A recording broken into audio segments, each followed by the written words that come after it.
Señor envía la palabra a tiempo y fuera de tiempo. De manera que es para nosotros menester el estar recordando aún lo que ya sabemos, y los que no sabemos, pues aprenderlo, ¿verdad? Pero es la voluntad de Dios que nosotros seamos una iglesia unida. Este es el tema de nuestros mensajes, la importancia de la unidad en la iglesia.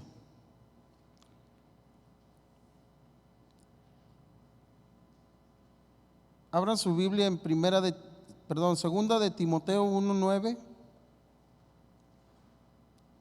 Segunda de Timoteo 1:9.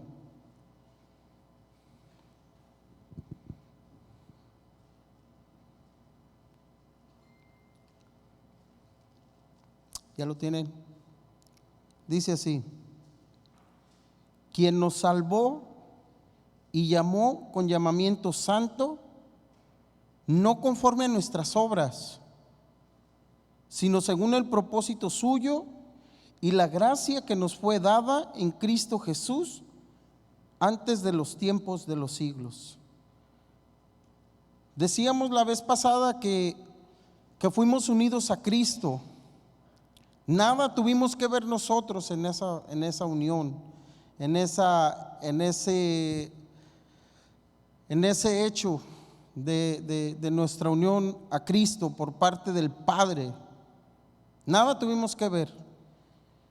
Decíamos también que esto fue planeado, efectuado desde la eternidad por el Padre. Y tan solo el pensar eso es algo que dice Chuy, nos vuela los fusibles, ¿no? Porque ¿cómo entender que ya Dios desde la eternidad nos veía unidos a Cristo sin antes nosotros nacer? Eso es tremendo. Pero la palabra sí lo dice. Pero también dice que no conforme a nuestras obras. Nadie puede gloriarse de su cristianismo, aunque tenga la fe verdadera, y decir que hizo algo. Nadie. Porque la palabra dice que no es por lo que hayamos hecho. De manera que la religión, eso es lo que enseña: llegar a Dios, alcanzar el cielo por medio de las obras. El creer que lo que podamos hacer nos tiene más cerca de Dios, sin tener a Cristo. Es una herejía. Nadie llega al Padre si no es por medio de Jesucristo. Nadie. También dice el texto que tenemos ahí que fue el propósito de Dios el habernos unido a Cristo. Y fue una gracia, ahí está, gracias es el don. Esta unión fue un regalo de Dios, dada en Cristo Jesús, dice, antes de los tiempos de los siglos.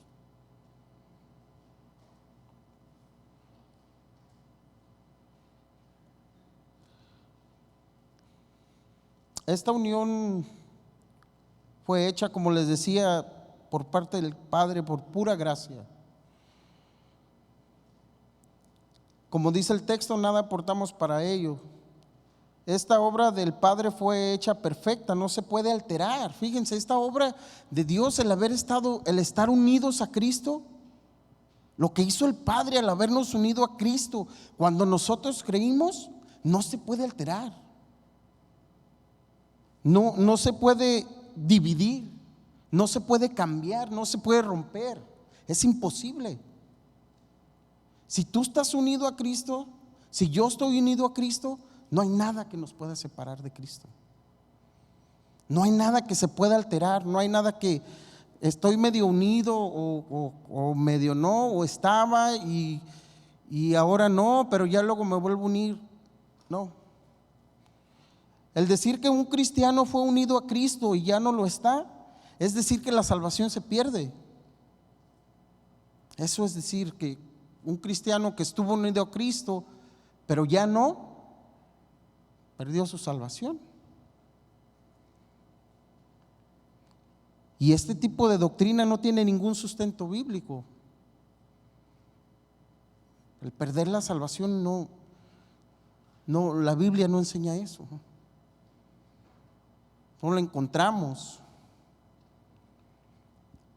Entonces yo te digo, si tú fuiste unido a Cristo por el Padre, por la pura gracia de Dios, si fuiste unido a Cristo, como dicen por ahí, ¿verdad? Ya le hicimos. Pero no queda ahí, claro.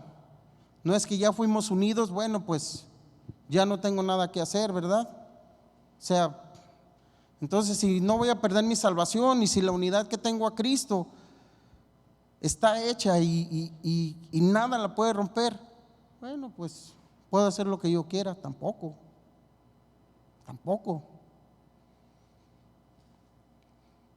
Dice Pablo, como muchos toman, estoy parafraseando, muchos toman la gracia para el libertinaje. No, es un extremo muy peligroso, nada que ver. Ahora, esta unión a Cristo es nuestra posición inalterable, efectuada al momento de haber nacido de nuevo. Pero posicionalmente estamos en Cristo, todo el que ha creído. Estamos en Él, unidos. Pero ahora pasemos de la unión posicional que tenemos en Cristo a la acción, a la práctica. O sea, ¿qué tengo que hacer? Sí, estoy unido a Cristo y mi salvación está segura, pero ¿y ahora?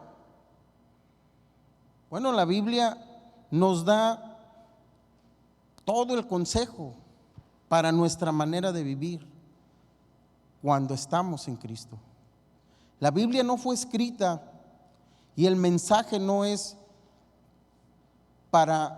el consejo no es para la gente inconversa. ¿Sí sabían?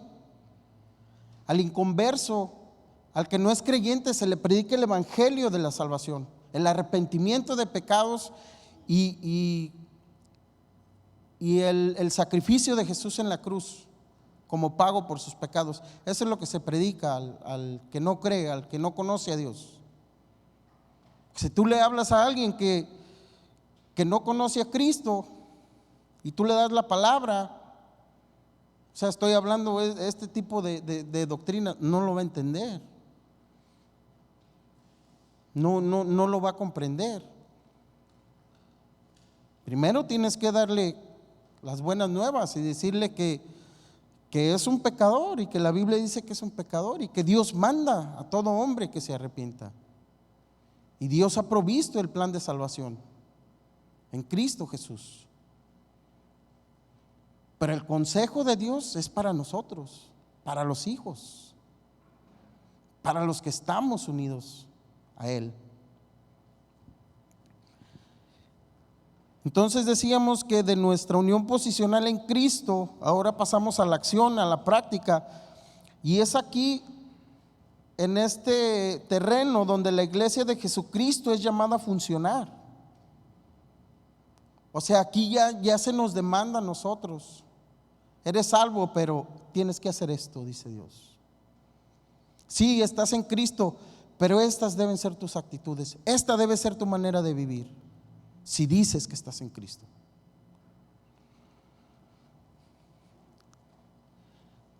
La iglesia de Cristo está llamada a funcionar solamente de una manera, de la manera que Dios mismo la diseñó, no como al hombre se le ocurra. Es por eso que existen muchos problemas,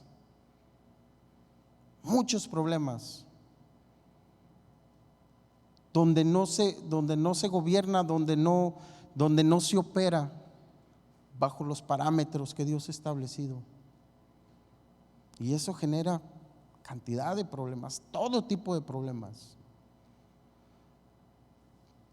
Es por eso para nosotros de suma importancia que sepamos qué es lo que Dios ordena para nosotros en cuanto a este tema de la unidad.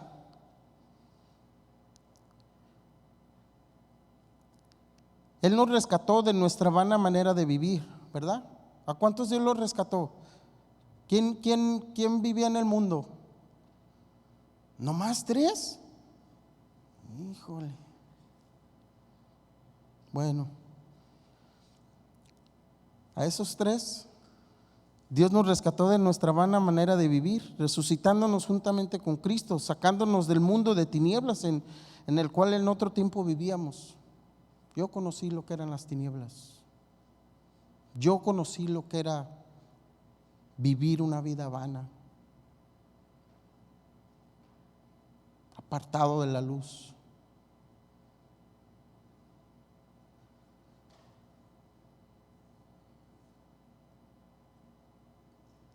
Y Dios nos sacó y nos rescató por una razón. ¿Saben por qué razón?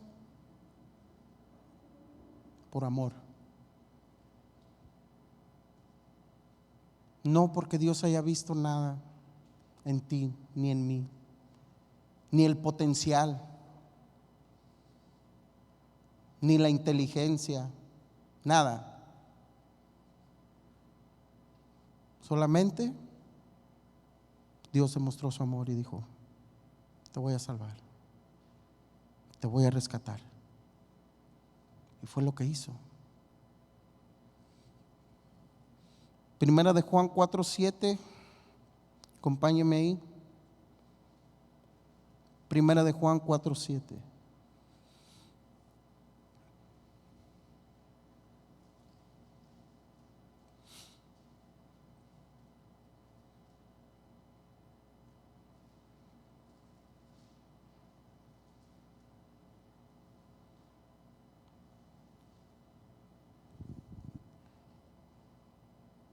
Dice así: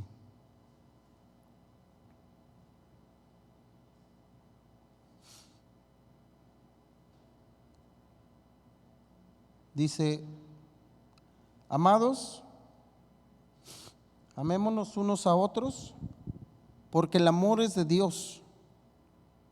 Todo aquel que ama es nacido de Dios y conoce a Dios. El que no ama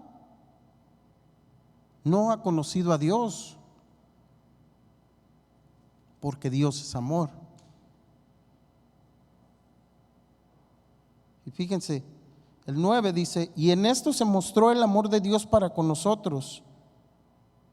O sea, en esto Dios demostró que te amó, que te ama. ¿En qué? En que envió a su Hijo unigénito al mundo para que vivamos por Él.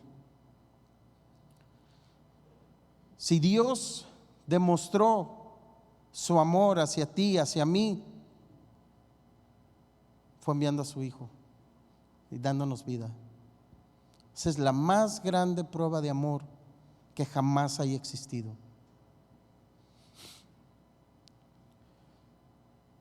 Versículo 10 dice: en esto consiste el amor, no en que nosotros hayamos amado a Dios, sino en que Él nos amó a nosotros y envió a su Hijo en propiciación por nuestros pecados. Versículo 11: amados, si Dios nos ha amado así, debemos también nosotros amarnos. ¿Qué? Unos a otros. La instrucción es clara. Dios demostró su amor.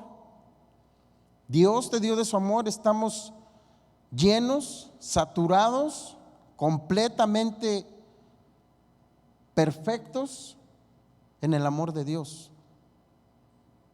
Ay, hermano, pero no lo siento. No lo tienes que sentir, lo tienes que creer. Esto no es de emociones, o que si hoy sientes o no sientes, esto es de fe.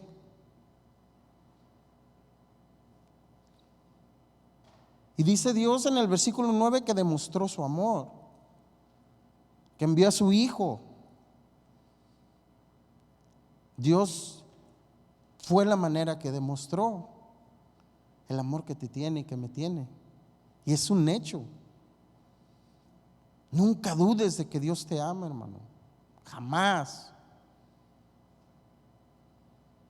¿No sientes cerca a Dios? Pregúntate. Quizás estás alejado. Quizás esa conexión o esa comunión con Él es por ti, no por Él. Él no cambia. Él está en su trono. Él lo llena todo. Pero nosotros sí, ¿verdad? Somos cambiantes. Ahorita decimos una cosa y mañana no. Pasado siempre sí. Y así, somos humanos. Pero el amor de Dios no es así. El amor de Dios no cambia. No es que Dios haya dicho, voy a salvar a mi hijo fulano, a Víctor, lo voy a salvar. Pero el día de mañana dice, Víctor se anda portando mal, ¿cómo me arrepiento de haberlo salvado? No. Salvó y lo salvó. Y Dios va a tratar con él, conmigo. Pero el amor de Dios en la salvación fue incondicional. El amor de Dios al momento de salvarnos fue incondicional. Nada tuvimos que hacer. Ahora, nuestra comunión con Dios, de ahí para acá, sí tiene condiciones, ¿verdad? Porque si andamos en pecado y si no tenemos comunión con Dios, no hay comunión. Se corta la señal. Como cuando quieres hablar por teléfono y no hay señal, está cortada. Sí, igualmente. Pero no es porque Dios haya cortado el cable, somos nosotros mismos. Y su amor es fiel, verdadero. Que así fuera nuestro amor hacia Dios, ¿verdad? Y más, que así fuera nuestro amor entre nosotros. Eso es lo que dice el texto. Dice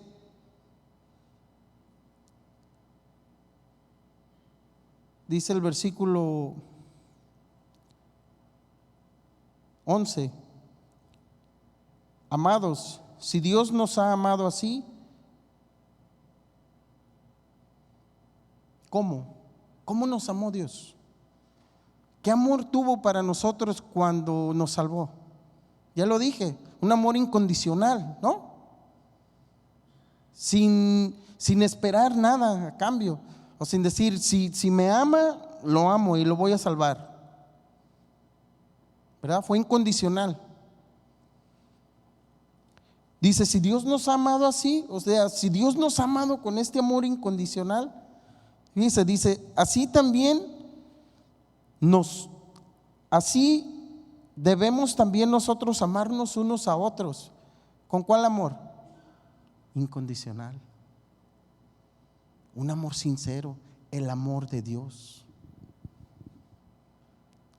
Tenemos la capacidad, hermanos. No debe de costarnos. No debe de ser algo que tengamos que esforzarnos en amar. Puede haber otras cosas que nos cueste debido a nuestro carácter, a nuestra humanidad. Puede haber cosas que nos cueste hacer y que Dios mismo demanda de nosotros de todos modos. Sí, todos somos diferentes, pero el amar al Hijo de Dios no debe de costarle ningún trabajo. Es más, debe de fluir naturalmente el amor los unos a los otros.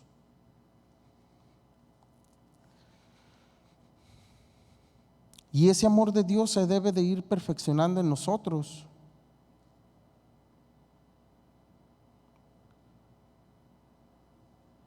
Dice el 12: nadie ha visto jamás a Dios. Si nos amamos unos a otros, Dios permanece en nosotros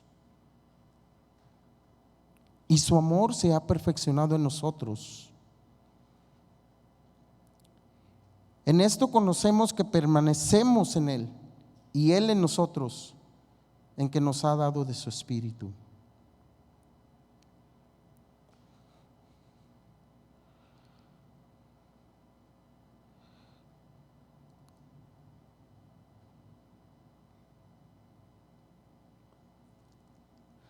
Como les decía y veíamos en el texto, Juan nos dice que ese amor que poseemos no es algo que nace en nosotros, sino que nace de Dios. El amor de Dios que está en nosotros, hermanos, no es de nosotros. Ese amor no era tuyo, no lo poseías, Dios te lo dio, Dios me lo dio.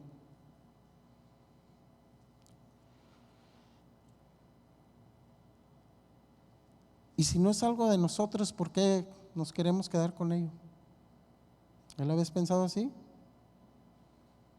¿Tienes el amor de Dios y conoces el amor de Dios y sientes el amor de Dios? Sí, pero ¿no lo comparto? ¿Cómo no lo comparto?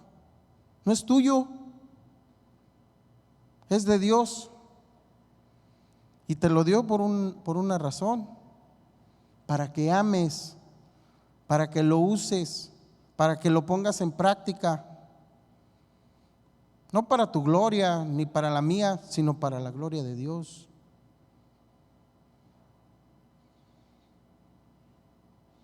No debe costarnos trabajo amar, hermanos.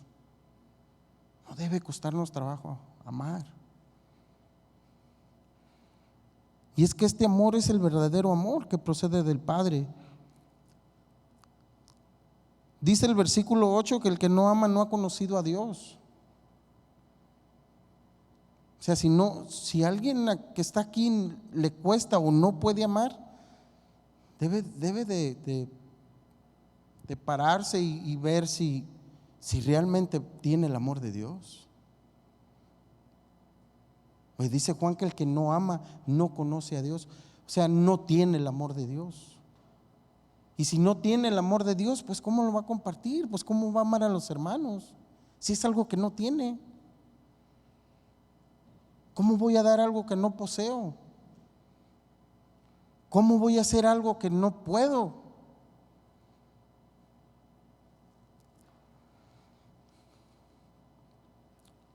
Y si no conoce a Dios, entonces no podrá amar a los hermanos. Es imposible querer que el nopal de naranjas. No tiene el amor de Dios. No puede amar. Pero si tienes el amor de Dios, amémonos los unos a los otros. No ama nomás a tu hermano o a tu hermana que es tu amigo y que te la llevas bien con él. Amémonos. Yo sé que no todos convivimos igualmente, ¿verdad? Pero el amor entre todos debe ser el mismo. No debe de haber distinción en el amor que tenemos unos con otros. Amo más a mi hermano que a mi otro hermano, que a mi hermana. Eso no es de Dios. ¿Tú crees que Dios hace distinción de nosotros? ¿Tú crees que Dios ama más a unos hijos que a otros? Claro que no. Nos ama a todos por igual. En ese caso Dios tendría favoritos, ¿verdad? No sería un Dios perfecto. Entonces nosotros, ¿por qué no podemos amar de la misma manera que Dios ama? Amarnos a todos por igual. Eso es algo que debe ser natural en nosotros, repito.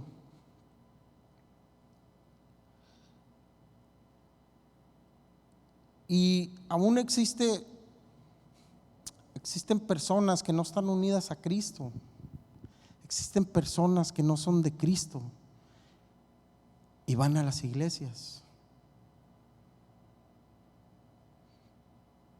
pero no están unidos a Cristo.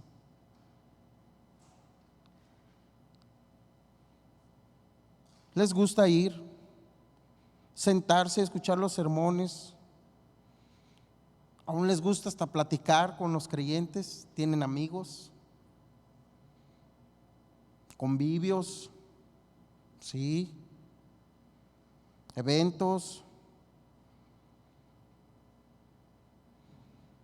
Pero el que no es de Cristo, el que no ha sido unido por el Padre a Cristo, nunca se podrá unir espiritualmente a su hermano, a la iglesia, mientras no se haya arrepentido de sus pecados. Y escucha la palabra, los mensajes, Dios habla, pero no se ha arrepentido.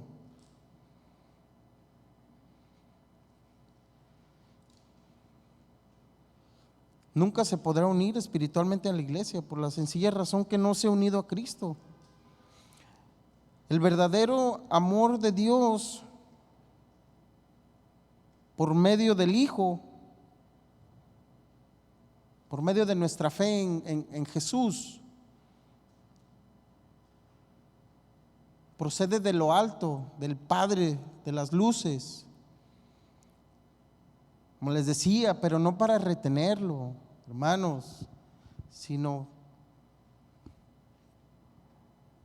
para activarlo, para amarnos. ¿Sientes el amor de Dios? ¿Conoces el amor de Dios? Demuéstralo. Demuestra que conoces el amor de Dios y que estás lleno del amor de Dios. ¿De qué manera? Amando a tus hermanos de una manera así como tú sabes que Dios te ama. Ama a tus hermanos, porque esto es lo que Dios dice, esto es lo que la palabra nos demanda.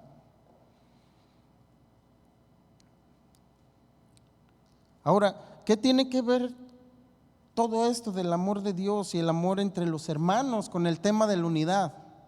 ¿Qué tiene que ver? Mucho. Si como iglesia local vamos a desarrollarnos, vamos a crecer, vamos a madurar en todos los aspectos de nuestra vida cristiana, tanto a nivel personal como a nivel congregación, debemos de hacerlo en amor.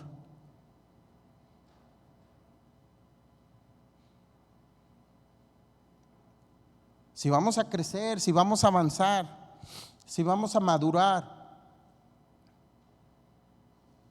como individuos, en tu vida personal, en tu fe, en tu relación con Dios, y como congregación, como iglesia, debe de ser en amor. Debe ser en amor, en unidad.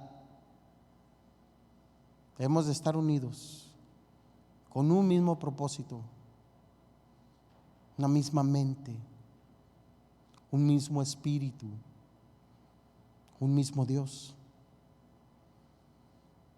Tenemos un solo Dios, ¿verdad? Y un solo Salvador.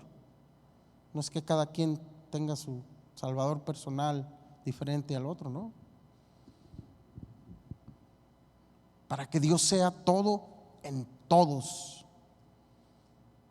Es importante y es necesario.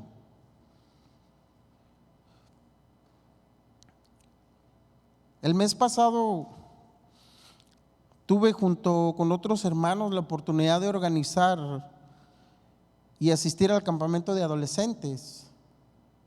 Fue el mes pasado, en mayo. Fue una experiencia muy linda. Y puedo decir que prácticamente toda la congregación estuvo involucrada. Puedo decirlo, prácticamente toda la congregación. Fue una experiencia muy, muy linda. A mí me tocó verlo de primera mano, una bendición muy grande, ver a los hermanos donando de su tiempo, dinero, esfuerzo. Wow. unidad, compañerismo, hermandad, amor. Cosas necesarias.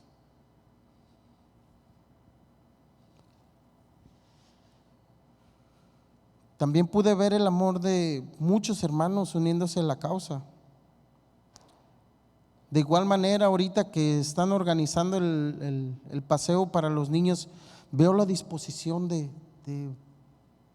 quienes están trabajando para este evento, en la recaudación de fondos, las ventas que se hacen en pro de este evento.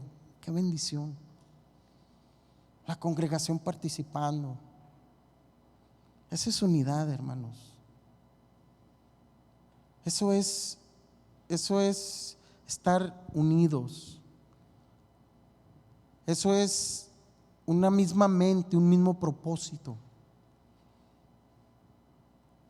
No debemos tampoco conformarnos y decir, bueno, estamos bien. No, porque la palabra siempre nos manda que perfeccionemos. Y en cuestión del amor, de la unidad, ¿ustedes creen que no debemos de perfeccionarlo?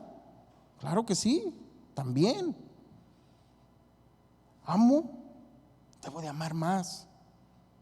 Porque el amor de Dios es, ¿qué tan grande es el amor de Dios? No cabe, inmenso. Si nos ponemos a pensar, yo quiero amar como Dios ama, ¿cómo amaríamos? Es una forma tremenda, ¿no? ¿Cómo amaríamos? Bueno, no estoy exagerando, de esa es la manera que Dios quiere que amemos, que nos amemos los unos a los otros, de esa misma manera como Dios ama, no menos.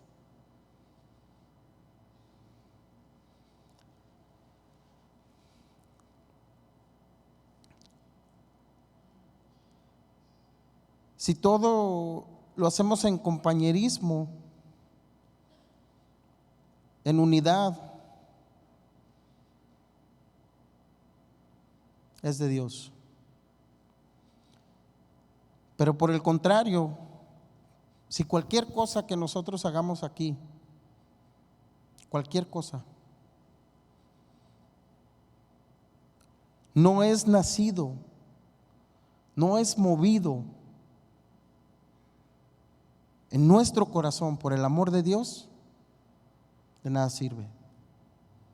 Es en vano. Ay, me toca ir a ayudar. Me pidieron que si podía ayudar. Ya no.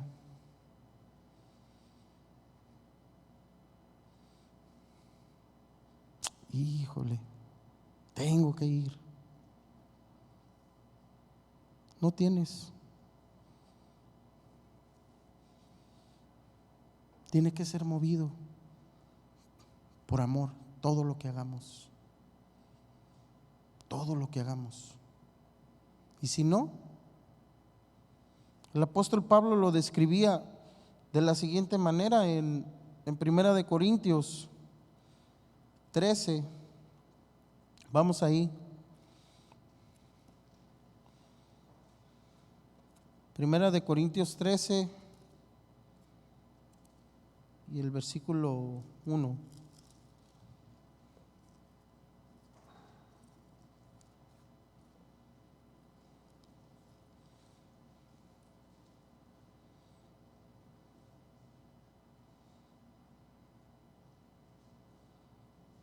¿Ya lo tienen? Dice así: si yo hablase lenguas humanas y angélicas,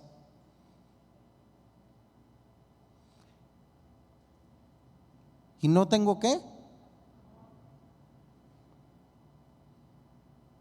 Vengo a ser como metal que resuena o címbalo que retiñe. Y si tuviese profecía y entendiese todos los misterios y toda ciencia, y si tuviese toda la fe, de tal manera que trasladase los montes, y no tengo amor, Decía Pablo, nada soy. Y Pablo no era cualquier hombre. Pablo fue uno de los hombres que recibió la mayor revelación de las Escrituras. Más de la mitad del Nuevo Testamento fue escrito por él.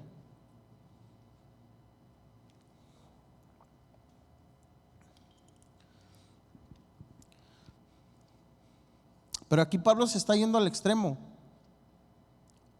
Dice, si yo hablase lenguas humanas, o sea, si hablara muchos idiomas, que hay quienes hablan 3, 4, 5 idiomas, estudian, mentes brillantes que pueden, que tienen la capacidad.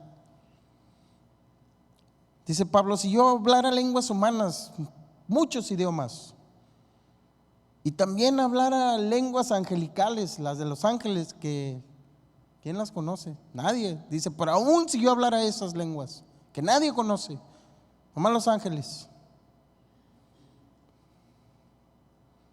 pero no tengo amor,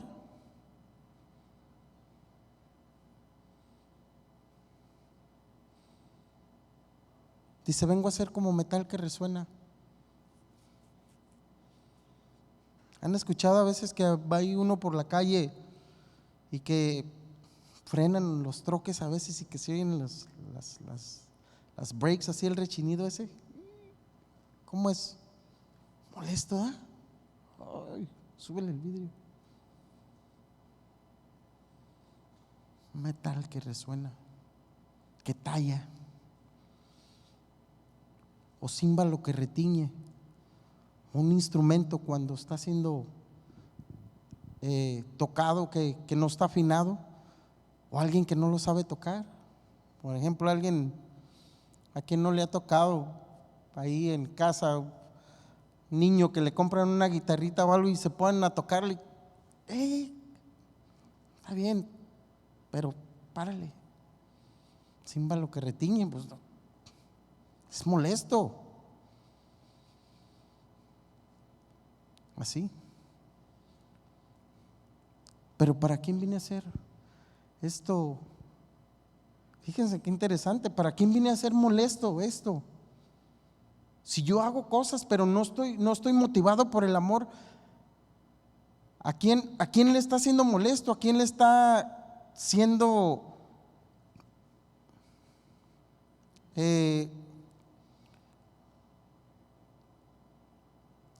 no le está agradando? Es a Dios. Es a Dios. ¿Por qué? Porque nosotros podemos hacer muchas cosas, pero ¿quién puede decir que no lo hago por amor? Si yo hago algo, cualquier cosa, y tú dices que lo estoy haciendo por quedar bien y que no lo hago por amor, me estás juzgando, porque tú no conoces mi corazón, ¿verdad? Nosotros no tenemos, debemos de evitar eso. El hermano se anda ayudando o anda haciendo esto porque quiere quedar bien. Cuidado con eso. Cuidado, eso es del diablo, hermano, es un pensamiento diabólico. Jamás permitas a tu mente siquiera que se venga un pensamiento de eso, porque tú no conoces el corazón, ni yo, solamente Dios. Pero yo sí conozco mi corazón y aún así me engaña, ¿sí o no? Dice Jeremías que es engañoso, más que todas las cosas, perverso. Aún ni en mi corazón debo de confiar. Lo conozco, pero no me confío.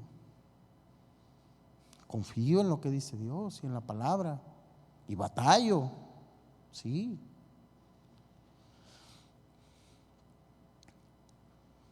Volviendo al texto ahí, dice: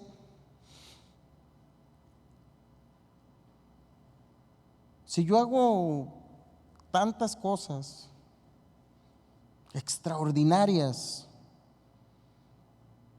pero no tengo amor.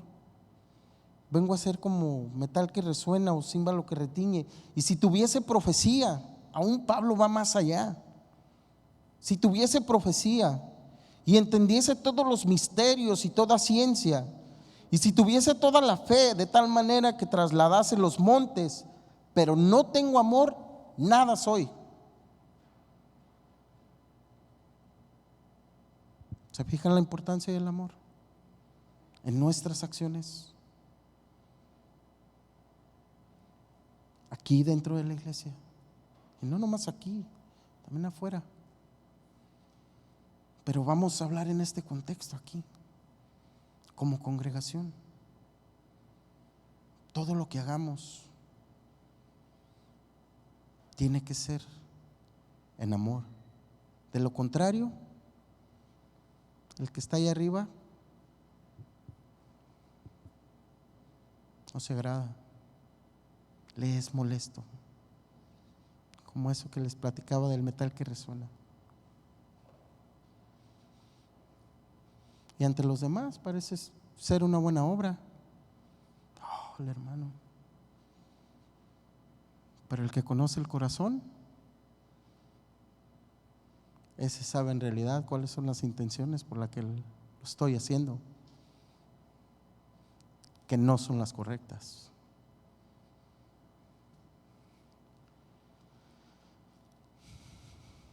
En el versículo 3 dice: y si repartiese todos mis bienes para dar de comer a los pobres, y si entregase mi cuerpo para ser quemado,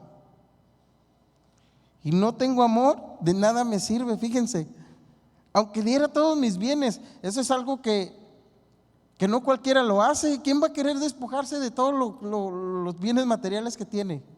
Nadie, ¿verdad?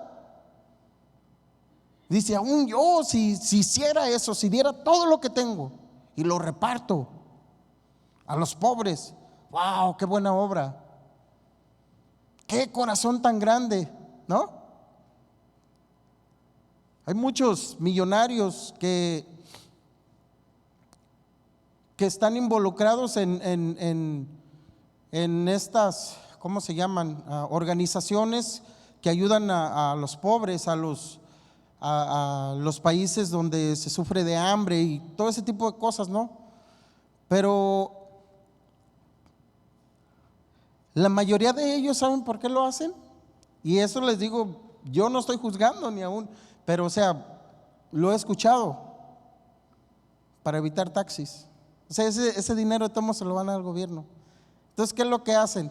En vez de pagarlo en impuestos al gobierno, mejor se paran el cuello y decir, mira los millones que donó Bill Gates a los pobres, a los niños. Wow, se ve una buena obra, ¿no? Pero ¿qué lo impulsó? ¿Cuáles fueron los motivos? ¿Se agrada a Dios de eso? Aunque haya donado 1,000 millones.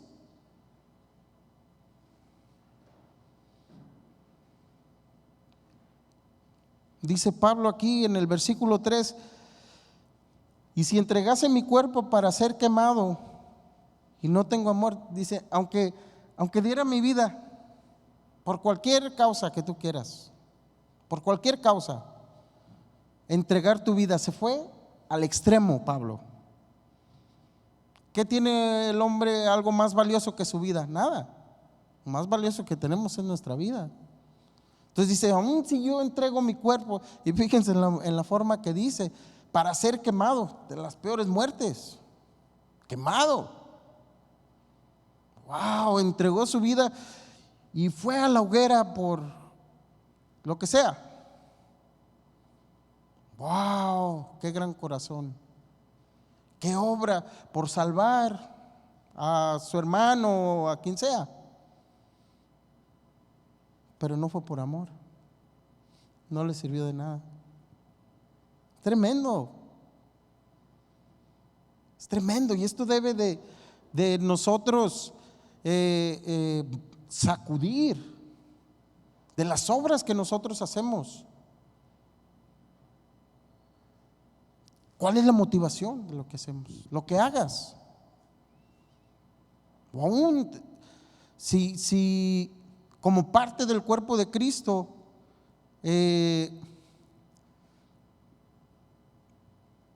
estás esperando que el Señor te llame a alguna área a funcionar dentro del cuerpo, porque todo el cuerpo tiene diferentes miembros y aún órganos internos que no se ven, pero todos funcionan, ¿verdad? ¿O hay alguno que no? Todo funciona en el cuerpo. No hay un órgano pasivo, ni un miembro pasivo.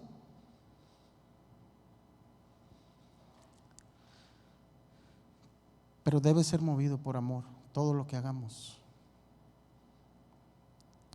Y este amor del que habla Pablo y del que hablaba Juan es el amor ágape. En tu casa puedes leer el resto de este capítulo 13 para que veas lo que es el amor. Muchos ya lo conocen, pero léelo, te va a bendecir. Lo que es el amor ágape, el amor de Dios. Y este amor es el que debemos de tener los unos para con los otros. Es una lista grande.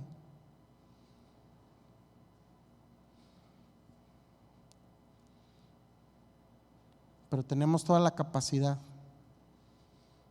el don que Dios nos dio para manifestar ese amor.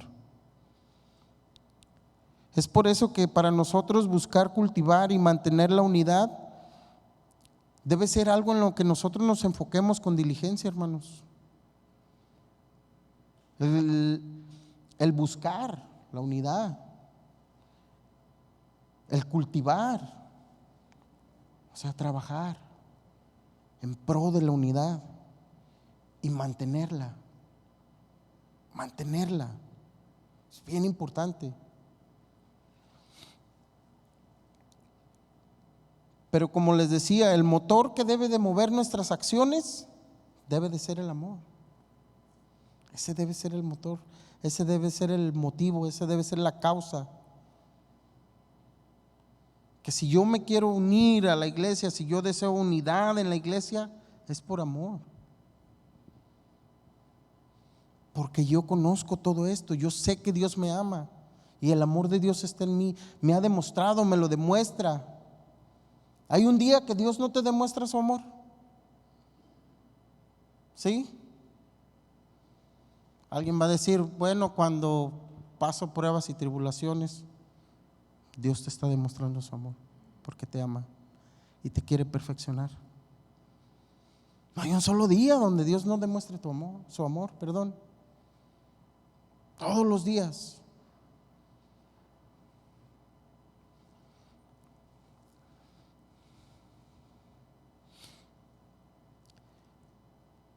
El amor debe ser el motivo porque nuestras acciones hacia la unidad deben ser movidas primeramente a Dios y después los unos con los otros. Vamos a Colosenses 3:14, acompáñenme. Colosenses 3:14.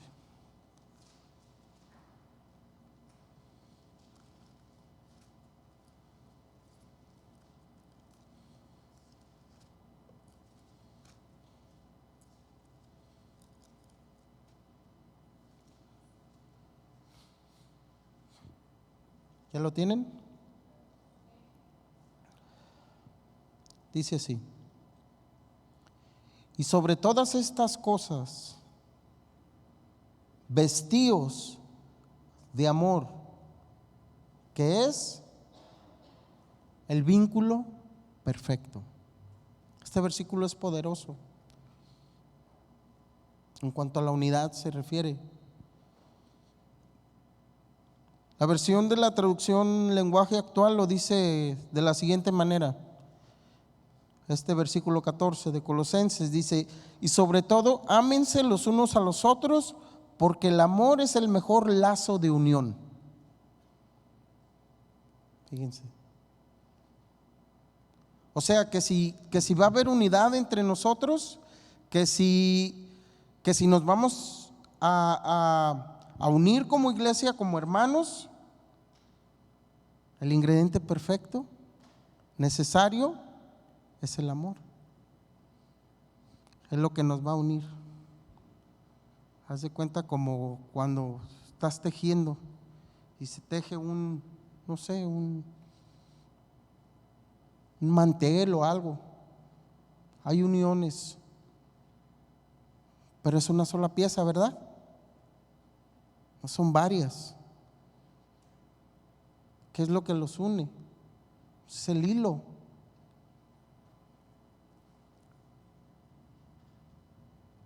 Y aquí dice que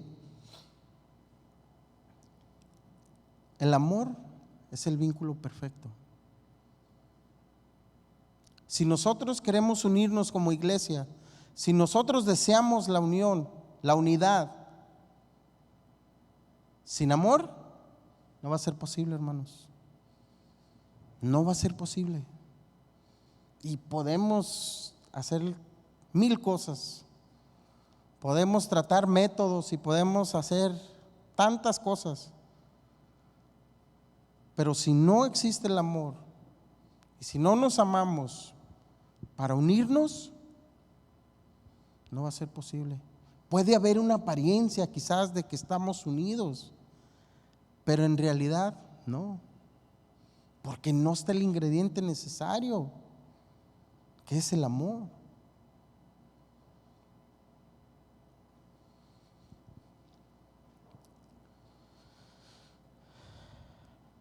La iglesia donde yo me convertí hace ya algunos años, yo experimenté situaciones referente a la falta de unidad, que como creyente nuevo me costaba entenderlo, asimilarlo. Me costaba mucho.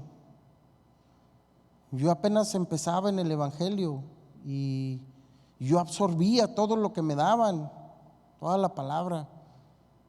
Me encantaba escuchar, predicar la palabra de Dios. Me gozaba. Tarde se me hacía que llegara el día del servicio para sentarme como una esponja a recibir la palabra de Dios. Entonces yo no miraba, yo no lo entendía hasta el punto que lo conozco ahora, ¿no? Obviamente, pero como nuevo creyente me confundía yo.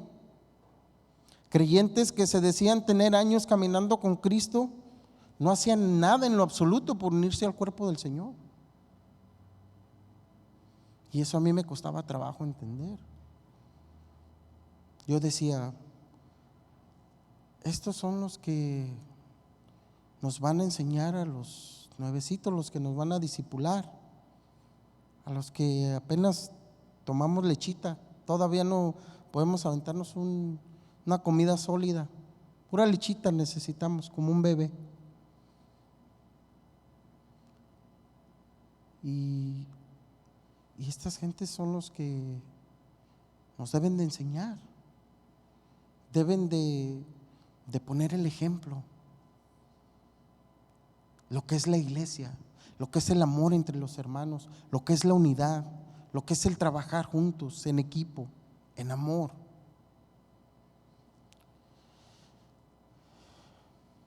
Pero no los miraba yo unirse al cuerpo del Señor como miembros activos dentro de la obra, en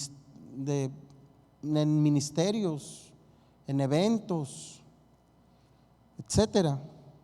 Siempre el trabajo recaía en unos cuantos, y no lo digo con el propósito de criticar, Dios sabe, no estoy criticando, simplemente les estoy compartiendo lo que yo viví. ¿Sí? Quizás algunos de ustedes que vengan de algunas iglesias les tocó vivir lo mismo, ¿no? No sé si el pueblo tenía el conocimiento de lo que la Biblia enseña, pero sí se vivía la falta de unidad. Y es muy difícil, hermanos, trabajar así. Muy difícil.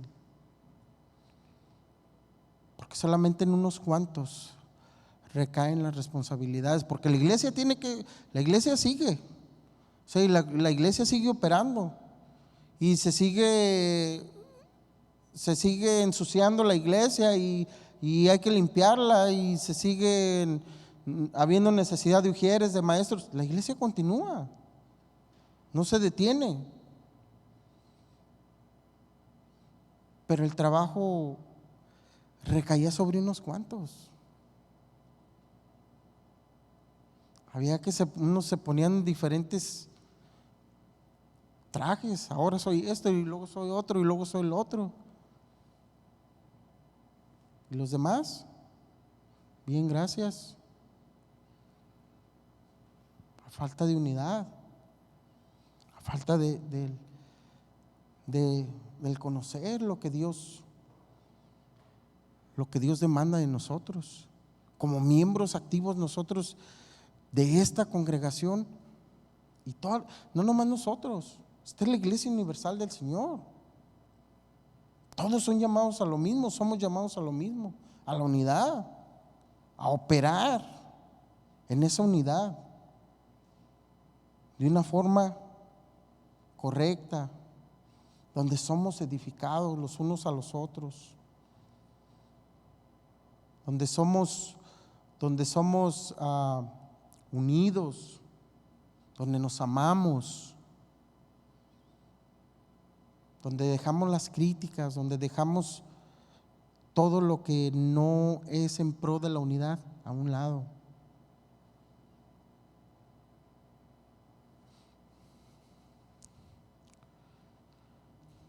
Dice aquí Colosenses 3:14,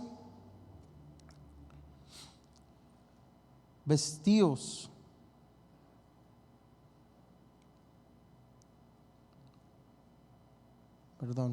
sí. Y sobre todas estas cosas, vestíos de amor, que es el vínculo perfecto. Es importante señalar lo que el texto indica cuando dice vestíos. Esto da la idea de que tenía algo puesto, me lo quito y me revisto o me cambio. ¿Sí? Esa es la idea, vestíos. Me pongo algo, pero obviamente no es nada físico, es una vestidura espiritual. Es algo que me fue dado. Esas vestiduras. ¿Por qué es de importancia resaltar esta acción de vestir? Bueno, debido a que en las viejas vestiduras que se supone traíamos antes, se supone traíamos.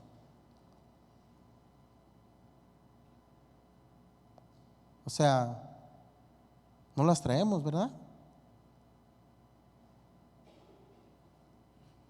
Las viejas vestiduras, me estoy refiriendo al viejo hombre, con la mente vieja, las mañas viejas, todo lo viejo. Se supone que eso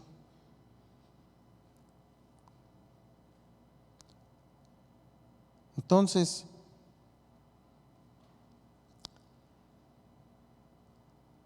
nos revestimos o nos vestimos, dice el versículo, de amor. Antes de que el Señor nos salvara, fíjense en esto del amor, antes de que el Señor nos salvara, nosotros no podíamos amar a otra gente, a gente desconocida, a gente que no me llamaba nada. ¿Cómo vas a amar a alguien que no te llama nada? Sí, puede ser tu amigo o puedes tener una amistad. Sí, pero eso no significa amor, ¿verdad? o es una clase de amor, si lo podemos llamar así. En efecto es una clase de amor que se le denomina fileo, que es un amor de amistad, ¿verdad? Pero el amor de Dios no podías amarlo de esa manera, por la sencilla razón que no lo poseías, no lo tenías. Mas ahora en Cristo, en las nuevas vestiduras, nos podemos amar los unos a los otros. Fíjate, no nos conocíamos. Fíjense del trasfondo que todos venimos. Y nos amamos. ¿Quién puede hacer eso? ¿Quién puede hacer eso sino el poder de Dios en nosotros?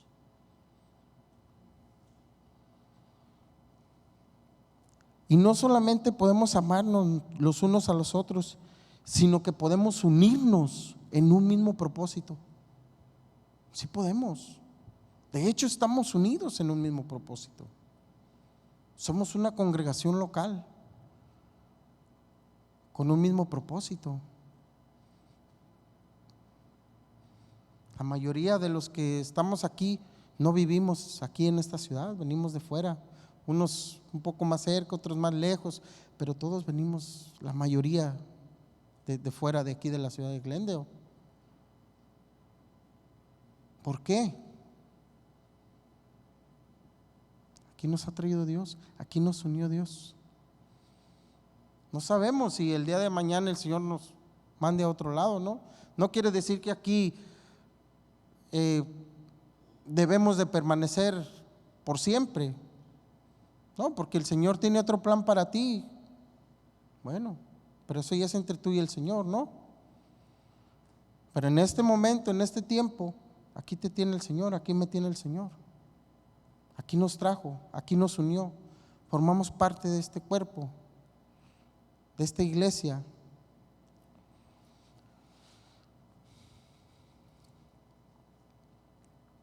El amor es el vínculo o el lazo, dice la otra versión para la unidad. Este concepto de unidad es bien importante que nosotros lo entiendamos, hermanos, porque no es a nosotros a quien tratamos, o sea, sí debemos de amarnos y de agradarnos los unos a los otros, buscar el bienestar los unos de los otros, pero principalmente a quien buscamos agradar y por quien estamos cumpliendo el propósito de amarnos y de unirnos, es por Dios. Dios es el que nos une y el que nos debe de unir.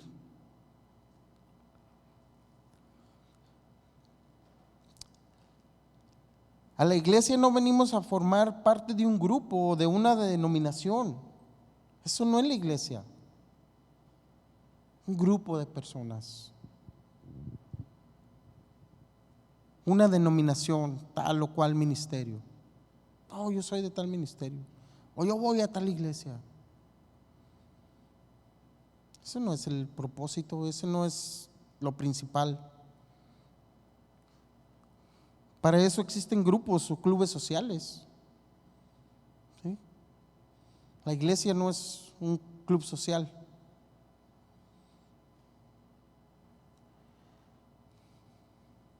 Venimos porque hemos sido unidos a Cristo, hermanos. Por eso estamos aquí. ¿Estás aquí por eso?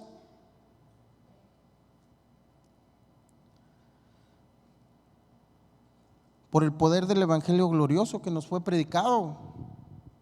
Por eso estamos aquí. Por eso venimos. Automáticamente llegamos a convertirnos miembros del cuerpo de Cristo. Ya estoy terminando. Miren lo que dijo Jesús en Juan 17:23. Acompáñenme ahí. Juan 17:23.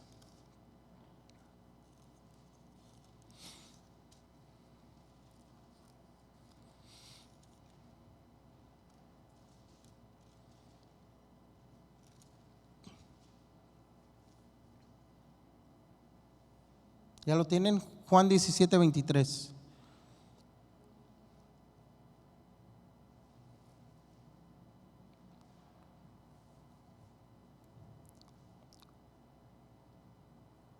Una de las oraciones, esto no es lo que dice el texto. Esta es una de las oraciones de Jesús justo antes de ir a la cruz. Jesucristo está por ir a la cruz, angustiado, que sabía la muerte que iba a tener.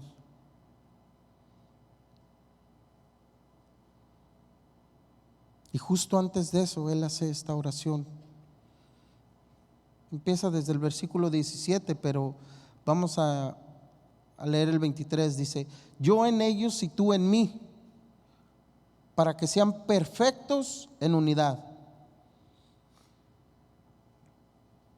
para que el mundo conozca que tú me enviaste y que los has amado a ellos como también a mí me has amado. Ponga atención al texto, fíjese.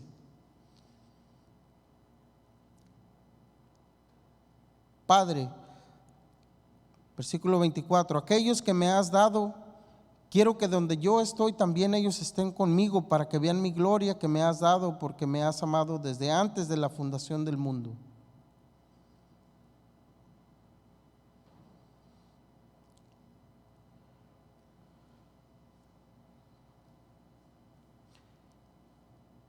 Y Jesucristo hizo esta oración por nosotros, por la iglesia de Glendale. ¿Sí sabían? Por nosotros. Miren, vamos al versículo 20, ahí mismo del capítulo 17. Mas no ruego solamente por estos, o sea, por los que tenía ahí presentes, sino también por los que han de creer en mí por la palabra de ellos. ¿Está incluida ahí la iglesia de Glendale? Entonces esta oración de Jesús fue por nosotros particularmente. Dice el 21, para que todos sean ¿qué? Cada quien lo suyo. Para que todos sean uno, una unidad. Como tú, oh Padre, en mí y yo en ti, que también ellos sean uno en nosotros, para que el mundo crea que tú me enviaste. Esto es tremendo, hermanos. Fíjense. Dice Jesús en el 21 que para que todos sean uno, como tú, oh Padre, en mí y yo en ti, que también ellos sean uno en nosotros. ¿Para qué? ¿Para qué? Para que el mundo crea que me enviaste. Fíjense, la unidad en la iglesia es testimonio para con los de afuera. ¿Sí lo alcanzan a ver? Es testimonio para con los de afuera el que la iglesia esté unida. Fíjense, y parece que pasa desapercibido, ¿no? Para los de afuera, pero no, Jesús dice que es testimonio. Sé que es testimonio para con los de afuera, nuestra unidad, nuestra unión a Cristo y unos con otros en amor. ¿Será importante la unidad, hermanos? ¿Valdrá la pena el unirnos, el amarnos? ¿Necesario? Totalmente.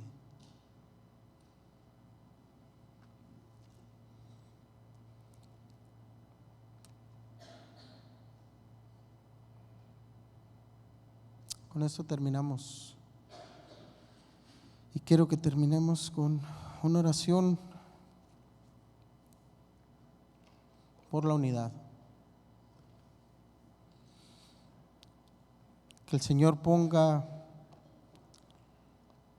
en el corazón de cada uno de nosotros ese compromiso, esa necesidad de que si el amor de Dios está en ti, que sientas la necesidad de compartirlo, de entregarlo, de amar a tus hermanos, de unirte a tus hermanos.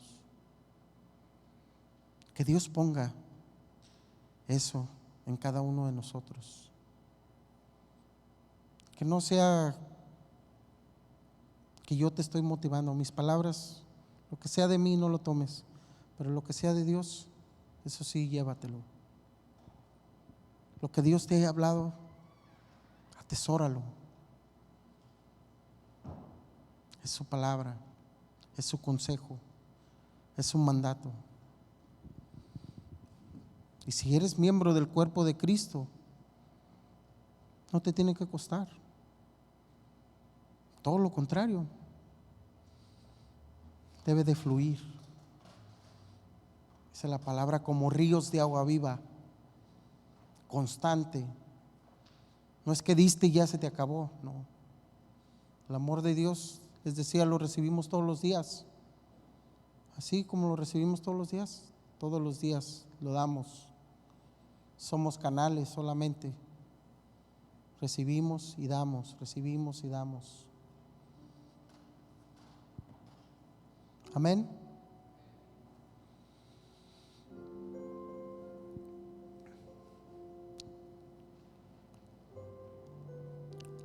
Vamos orando.